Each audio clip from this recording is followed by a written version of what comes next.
గం గణపతే నమః. శ్రీ గురుభ్యో నమః.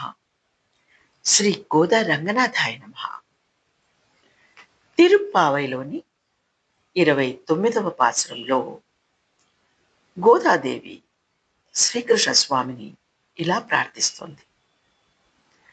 మమ్మల్ని కూడా గోకులంలోని పాలకవారైన గోపకులతో సమానంగా భావించి తమ భక్తిని స్వీకరించి అనగా మా భక్తిని స్వీకరించి మా కోరికలను నెరవేర్చు కృష్ణ అని ప్రార్థిస్తుంది. పోతన గారు శ్రీమద్ భాగవతంలో 7వ స్కందంలో ప్రహ్లాదుడు శ్రీహరిపై చెప్పిన పద్యం. గోదాదేవి భావాల్ని గోపికల ద్వారా పోతన గారు నల్లనయ్యను వెతికినారు. ఆ పద్యం ఇదిగో. మందార మకరంద మాధుర్యమునదేలు మధుపంబుబోవునే మదనములకు నిర్మల మందాకిని వీచికల తూగు రాయం రసనునే తరంగిణులకు లలిత రసాల పల్లవ ఖాదియై చొక్కు కోయిల సేరునే కుటజములకు పూర్ణేంద్రుచంద్రికా స్ఫురిత చకోర కంబరుగునే సాంద్ర నిహారములకు అంబుజోదర దివ్య పాదారవింద చింతనామృతపాన విశేషమత్త చిత్తమేరీతి నితరంబు చేరనేత్సు వినుత గుణశీల మాటలు వేయునేలా. ఈ పద్యం యొక్క భావం ఇదిగో.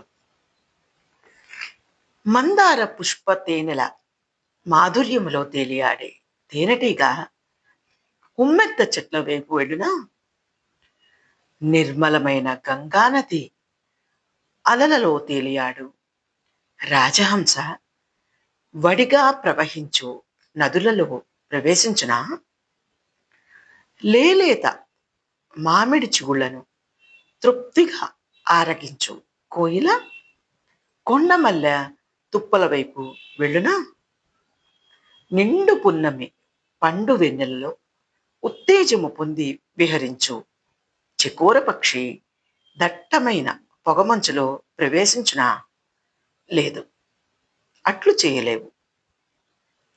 ఆ విధముగానే పద్మనాభుని దివ్య పాద పద్మ ధ్యానామృతమును గ్రోలి మత్తెక్కిన నా చిత్తమెట్లు ఇతర విషయములపైకి పోగలదు, అది అసంభవము. కనుక ఓ సుగుణశీల, 1000 మాటలు ఇంకెందుకు.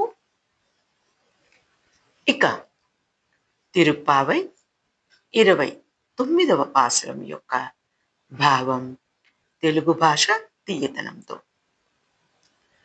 గోవింద, వేకువజామునే వచ్చి నిన్ను సేవించుకుని బంగారు తామర పువ్వుల వంటి నీ పాదాలను స్తుతించటంలో గల మా ఉద్దేశం విను. పశువులను మేపుకుని బతికే మా కుటుంబంలో పుట్టిన నీకు అంతరంగ కైంకర్యాలను మా వలన అంగీకరింపకపోకూడదు. ఈ వాద్య విశేషాలను తీసుకుని పోవుటకు మేము రాలేదు. 7 జన్మలలోనూ నీతో సంబంధం కలవారముగానే ఉంటాము. నీకే మేము సేవ చేయదు. వేరు కోరికలు లేకుండా చేయి. ఇదే కదా మన వ్రతం. విష్ణు చిత్తు తనూజాయై గోదాయై నమః.